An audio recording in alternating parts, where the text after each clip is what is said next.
This is the section about the summative assessment. Now, a summative assessment describes the progress that a child's made across the EYLF outcomes over any given period of time. So you can write a summative assessment every 6 months or every 12 months that shows the distance travelled, shows where the child is moving to, looking at each of the EYLF outcomes.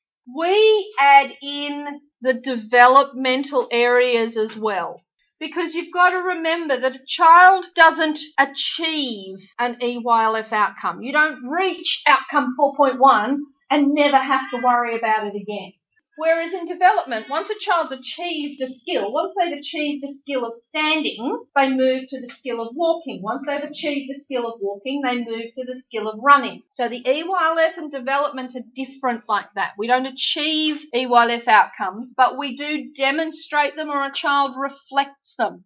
We can see what a child is doing that fits into the EYLF outcomes, just like we can see what a child is doing that reflects developmental skills. So with the EYLF and development, how we match them up, that was that booklet that I showed you. It's bright yellow.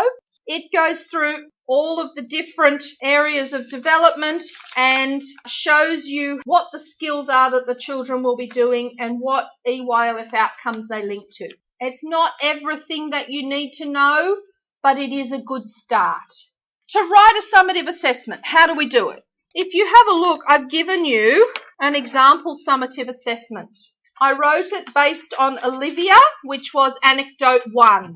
So if you get anecdote 1 and have a look at anecdote 1 with the summative assessment next to it, you will see that all I've done is I've taken my interpretations from the anecdote that I wrote and I've copied them and I've pasted them into the relevant sections. So in anecdote 1 in EYLF, I outlined that she was meeting EYLF 1.2, developing her sense of agency as she did that, and I said that she was doing this communication. So I've got the EYLF in the first column and the development in the second column. And all I have done is copied and pasted. You only have 5 observations to work with. One of the things that will be difficult for you is that you do need to have something for every EYLF area. So as you are writing your observation and you write an anecdote and you interpret it, I would also have this format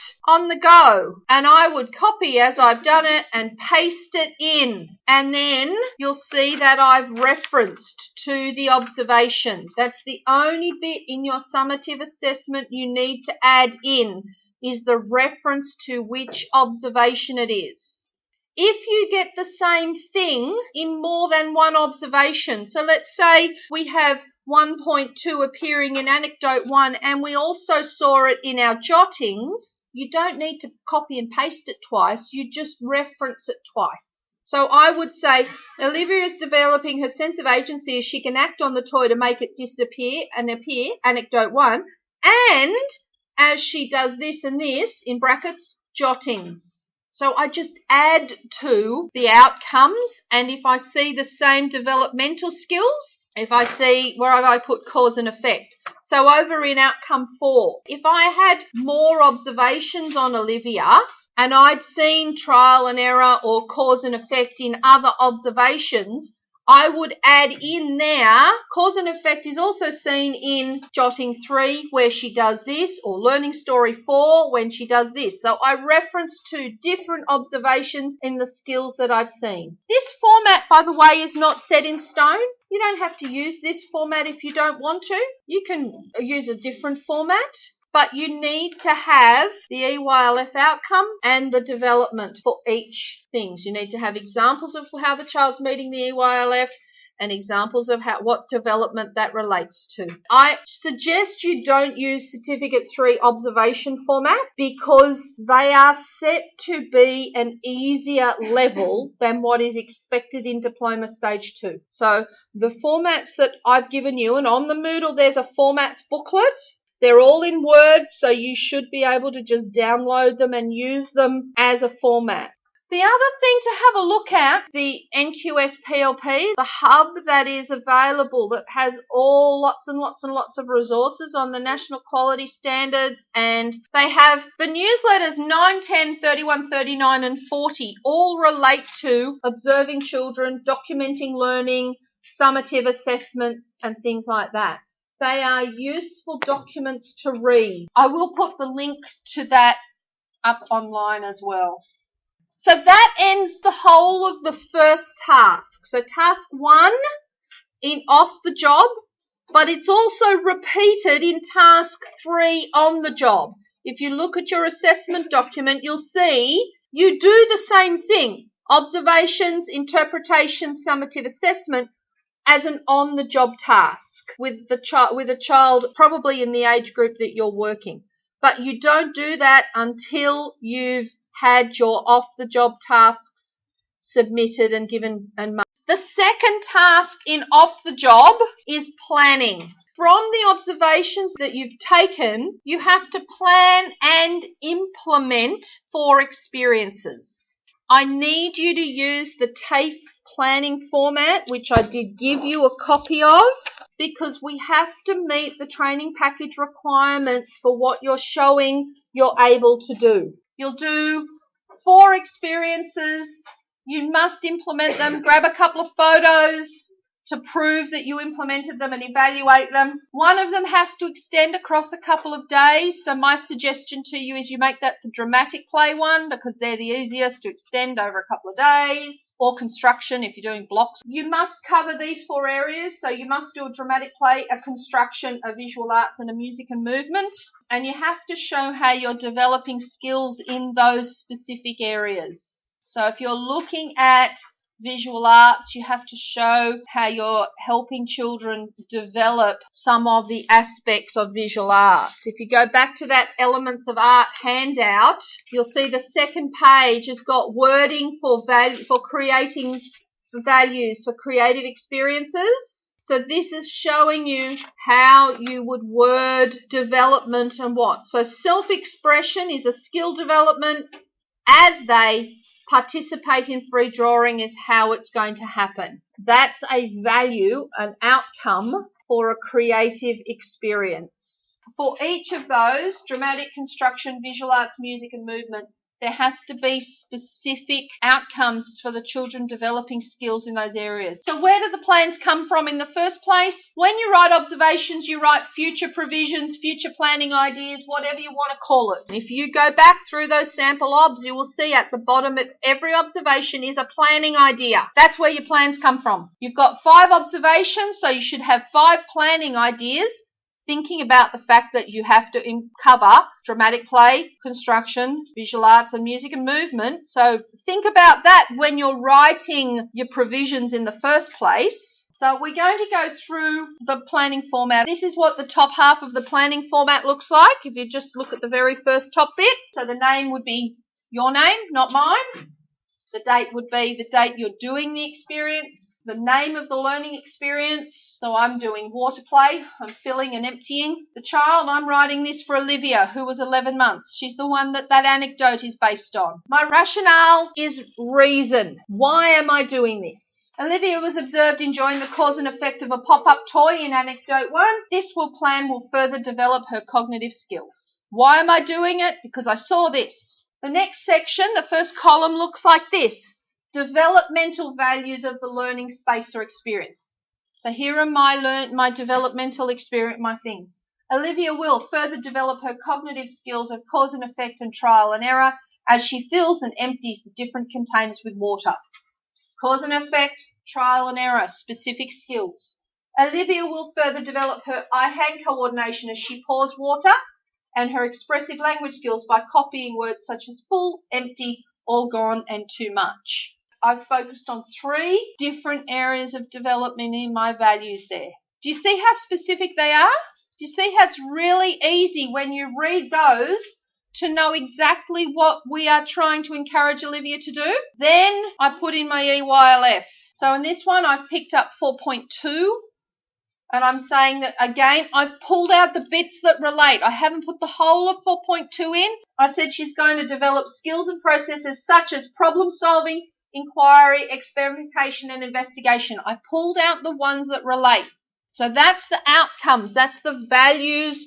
What do I want this child to develop as a result of this experience?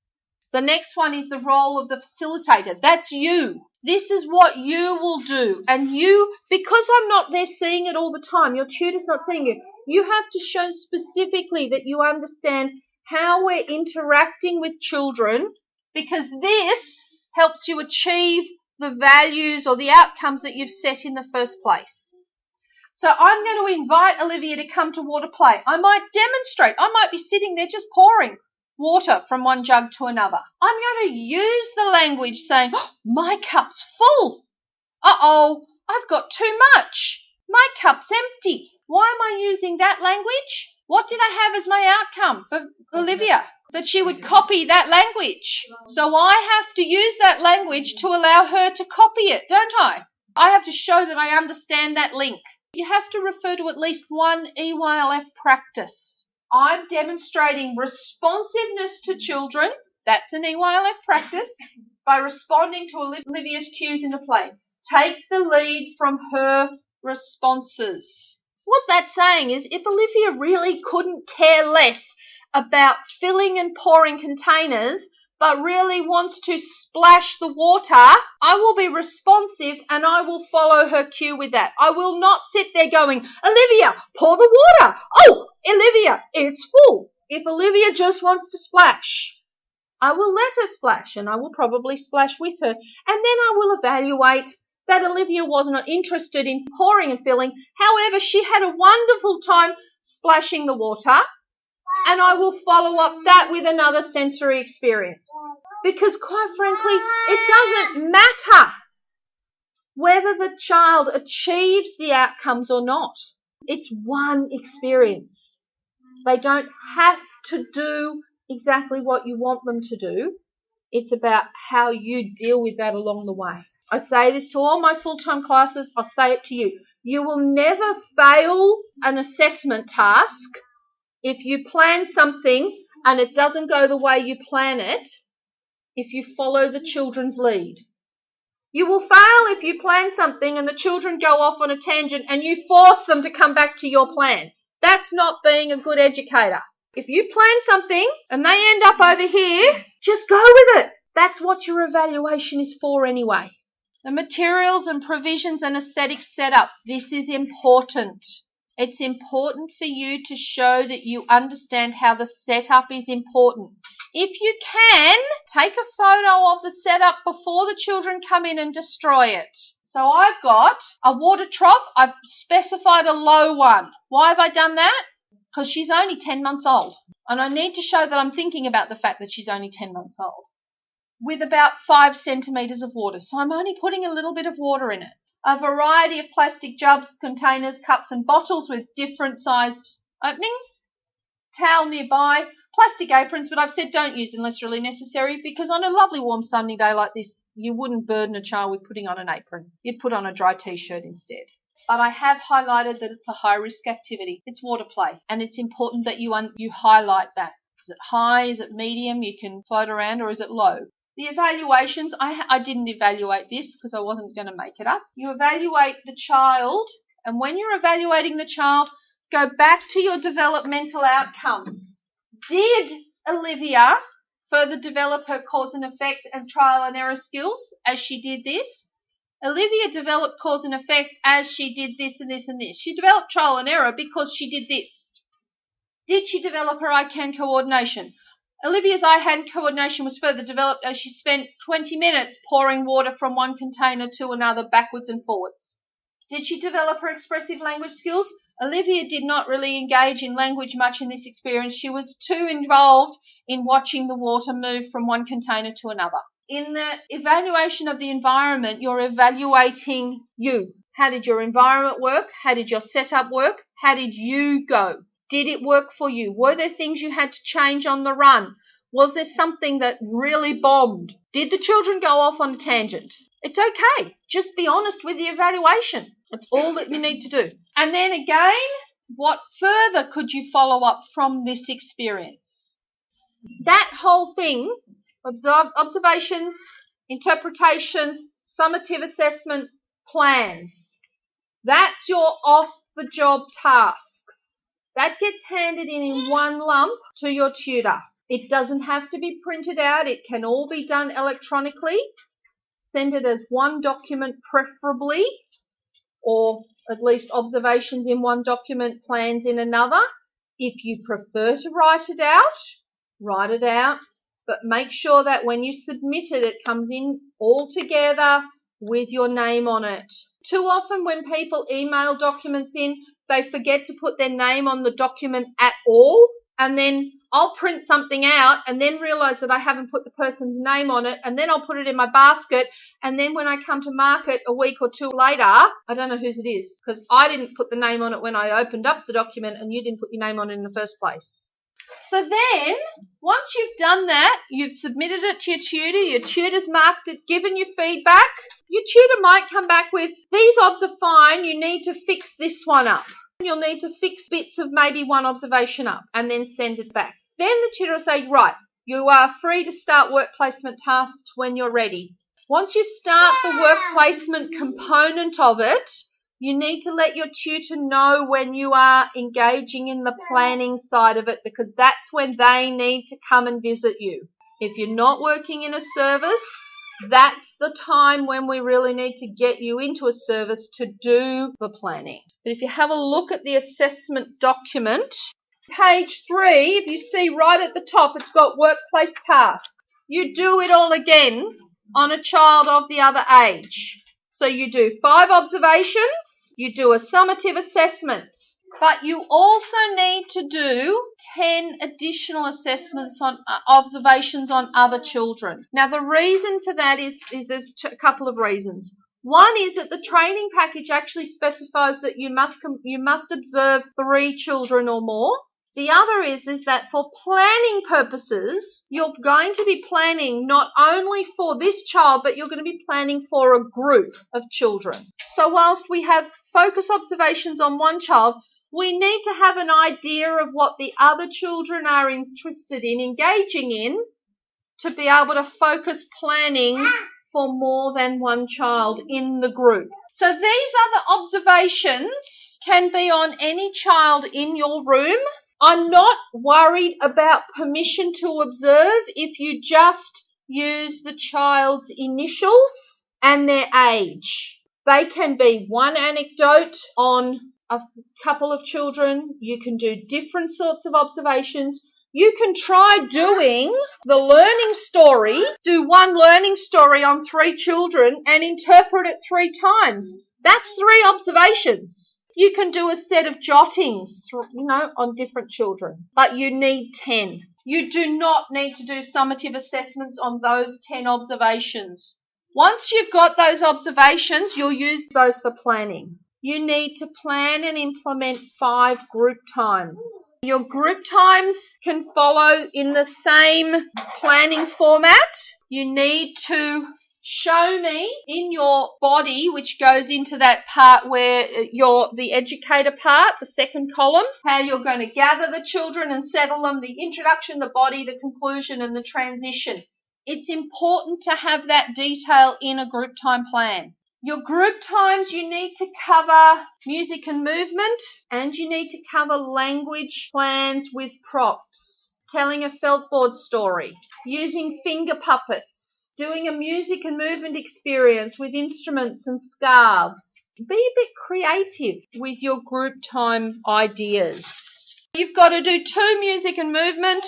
You've got to do 2 language, but you've got 5 all up. In your music and movement ones, think about the elements of music. The same with language. Think about the age group of child. If you're doing a group time for 0 to 3s, it's going to be very different to a group time for 3 to 5s. A group time for 0 to 2s can be 3 children. It doesn't have to be the whole group. And don't forget, you need to use language props. That's your group time planning. So that's part of task 4. The next bit is the project. The project ties into your programming. For 2 days, you take the observations you did on your focus child plus the other 10 observations, and you plan for either 2 mornings or 2 afternoons or indoor for 2 days or outdoor for 2 days. Let's say you're planning the morning session indoors. You're planning out what you're going to have out in the way of experiences for 2 days, looking at the provisions that you've written. Within those 2 days, you'll have a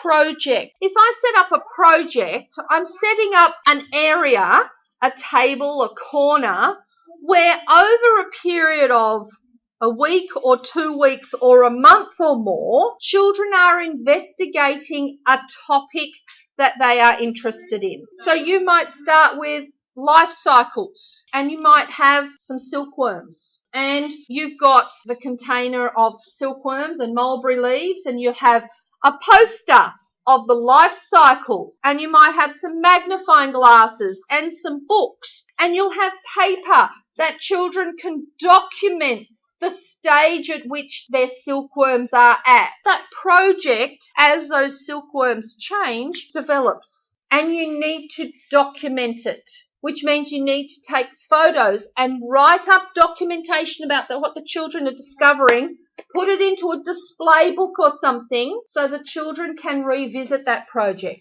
Projects are more than just group times. They're more than you sitting down telling the children about something.